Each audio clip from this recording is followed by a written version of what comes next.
The sun had barely risen when I saw them. 3 black SUVs, rolling slowly down my gravel driveway, lights flashing, no sirens, but enough presence to make the neighbors peek through their blinds. I froze for a second when a woman in a crisp white blouse, the kind that screams, "I own this neighborhood," stepped out of the first SUV. It was Karen. Her eyes scanned my property like she was already planning a makeover without asking. "We're here to enforce HOA regulations," she called, voice sharp enough to cut glass. I clenched my fists, because everyone in that neighborhood knew this was my land, my barn, my rules. Yet here she was, acting like a sheriff with no badge. Before I could even reply, the driver, another one of her cronies, opened the barn door. That's when my heart skipped. "Step aside," Karen barked. "This property is in violation of HOA codes. We're seizing unauthorized structures. My barn, where I had spent years restoring antique farm equipment, where my late father had taught me how to weld steel, it was suddenly the battlefield. I stayed calm, letting my nerves settle for a split second while they advanced. That's when the twist hit.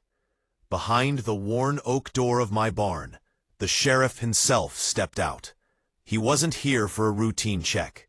He was waiting for them. My pulse surged, a mix of relief and adrenaline. Karen's confident smirk faltered as her patrol suddenly realized they weren't in charge anymore. "You have no authority here," the sheriff said, voice steady, eyes locked on Karen. "This property is fully under county protection, and any attempt to interfere will be considered trespassing." Karen's mouth opened, closed, opened again. Her fake power evaporated instantly. I let the silence stretch, savoring it. One of her patrol tried to argue, waving some laminated HOA notice like it could override law enforcement. The sheriff didn't flinch. "I suggest you leave before this turns into a criminal matter." Karen's face twisted in disbelief, her carefully constructed authority crumbling like a sandcastle at high tide. I stepped forward slowly, keeping my hands visible, letting my own hidden ace show. "Funny thing," I said, voice calm but firm. "You forgot to check if anyone had real legal permission to be here." "Turns out I do, and the sheriff agrees." Karen's eyes darted around, panic creeping in, as neighbors started stepping out of their houses, cameras already rolling. The tables had turned, and I could feel the viral moment forming. By the time the SUVs backed down the driveway, Karen's expression was a mixture of fury and humiliation. She hadn't just failed, she'd been exposed. And the best part? Everyone who had doubted me, everyone who had whispered about that crazy barn owner, now saw exactly who had the power. I closed the barn door, leaning against it, letting out a breath I didn't know I was holding. Today wasn't just about stopping Karen. It was about showing that some lines, some boundaries, you just don't cross. And if you try, well, sometimes the sheriff is already waiting inside. Karen didn't take her loss quietly. The very next morning, I noticed her minivan circling the property, windows rolled down, muttering to herself like she was rehearsing some grand plan. She hadn't given up. Far from it. I could see it in the way she stomped toward the mailbox, HOA notices clutched in both hands. "This isn't over," she hissed under her breath, though I wasn't sure if she was talking to me or herself. I decided to stay inside, watching from the barn window as she started taping papers to the front gate. Fake violation notices, threats of fines, and something that looked suspiciously like a summons. A chill ran down my spine, not because I was afraid, but because I knew she was trying to bait me into a reaction. That was her style. She thrived on fear, on chaos. Just as she was finishing, my phone buzzed. It was a neighbor, Mrs. Jensen from across the street. "Hasib, you need to come out. Karen's gone full insane. She's trying to get a locksmith to break into your barn." My jaw tightened. She hadn't even stopped to think that this time she'd be crossing a legal line that even her fake HOA authority couldn't cover. I stepped outside slowly, keeping my eyes on her. "You really think you can just break in?" I asked, voice calm but cutting. Karen spun around, surprised I had come out. You can't! This is HOA property," she sputtered, pointing wildly at the gate. I smiled slightly, letting the suspense build. "Funny," I said. "I checked with the county. Your HOA has zero jurisdiction here. In fact, trying to break in could land you in jail." Her face went pale as the realization set in. Then came the twist I hadn't even planned. My security cameras caught everything, and the live feed was streaming to my phone. Every move she made, every phone call she tried to make to her fake patrol was right there in high definition. I could see her flinch as she realized her actions were now evidence, not intimidation. Karen tried to retreat, muttering threats about lawsuits and revenge. I stayed silent, letting her implode in front of the neighbors, who were now gathering, curious and whispering. The tables weren't just turned. They were flipped, twisted, and nailed down. She had wanted chaos, but all she got was exposure. By sundown, she drove away, still muttering to herself, leaving behind a trail of torn HOA notices, fluttering like defeated flags. And I knew this wasn't the end. Karen never quit. But now, every move she made would be recorded. Every scheme caught before it could even begin. The sheriff had my back. My cameras had my evidence. And my barn, my sanctuary, was safe. For now. That night, I barely slept. Karen's retreat felt temporary, like the calm before a storm. At first light, I heard the unmistakable crunch of tires on gravel.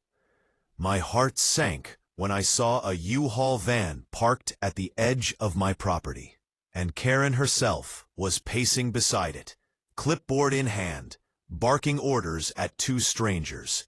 She wasn't giving up. She was escalating. This time, she had brought movers, claiming she was relocating unauthorized structures from my property. I grabbed my phone and dialed the sheriff before she could make a single move. As I spoke, Karen waved at the van driver. "Start with the barn."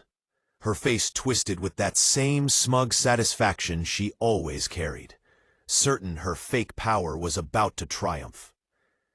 The sheriff's voice came calm, authoritative, but firm. "Hasib, do not let them touch anything. We're dispatching officers. They won't get away with this." I could hear the urgency in his tone, yet it was reassuring, like having a secret weapon no one else knew about. Karen didn't wait. She marched toward the barn, clipboard in hand, trying to shove me aside. "Step aside. This is HOA business. You have zero rights here." Her voice cracked halfway through, betraying her fear. That's when I let her see the hidden twist she hadn't anticipated. I pressed a button on my phone, and the barn door rolled open automatically. Inside, my vintage collection of antique tractors and farm equipment gleamed in the early sunlight, untouched, and behind them, a massive security team the sheriff had sent quietly during the night. Karen froze. Her mouth opened, closed, then opened again, like she was searching for words that didn't exist. I stepped forward, voice steady, almost soft. "Did you forget? The sheriff warned you. Every attempt to move anything is illegal. Every step you take is being recorded." She glanced at the cameras, The security team, the sheriff's car now parked out front, and I could see the panic set in. The movers hesitated, shuffling their feet nervously. Karen snapped at them, but no one obeyed. The sheriff stepped out, badge glinting, and said, "Leave now, or you'll be arrested for trespassing and attempting theft." Karen's face drained of color.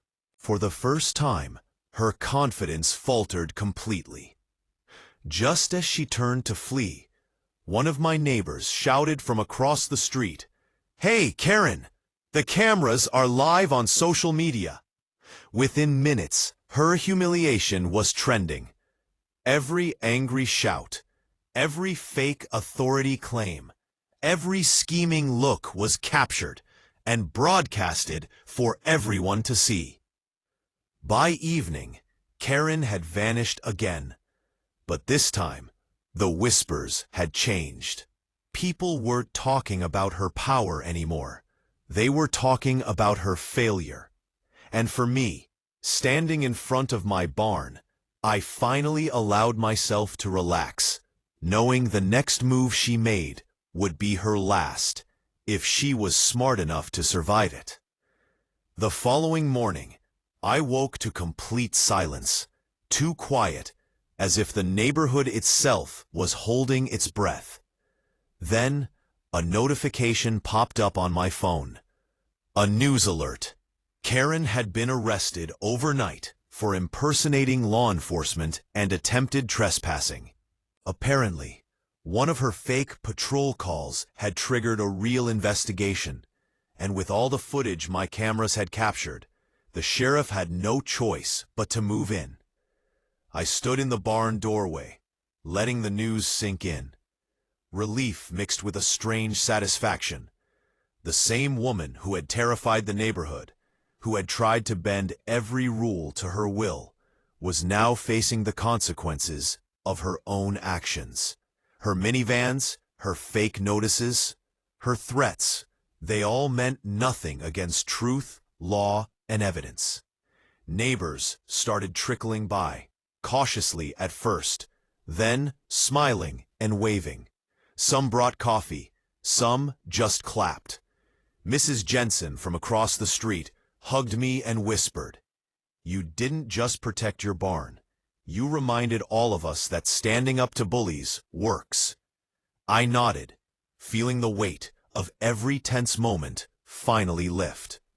Later that evening, I walked through my property, inspecting every corner of the barn, my land, my sanctuary. Everything was intact. Every tool, every piece of machinery, every memory was untouched. And for the first time in weeks, I could breathe freely. The sheriff had stopped by, gave me a firm handshake, and said, "You did everything right. Some people just don't learn until reality hits." As the sun dipped below the horizon, I looked toward the empty driveway, where Karen's SUVs had once roared. A small smile tugged at my lips. Justice hadn't just been served. It had been visible, undeniable, and swift. I whispered quietly, mostly to myself, "This is my land, my barn, my rules." And for the first time, I felt completely untouchable. Even as darkness settled in, I knew one thing for certain. Karen's obsession with power and control would never touch me again. The county, the sheriff, my cameras, and my own resolve had ensured that. The neighborhood had witnessed the truth. Bullies can be exposed, and real authority always prevails. And somewhere deep inside, I knew the story wasn't just mine anymore. It was a warning, a lesson, and maybe even a little bit of inspiration for anyone who'd ever been pushed around. The barn lights flickered on, casting long shadows across the field. And I finally allowed myself to step inside, closing the door gently behind me, knowing the fight was over, but my victory would last forever.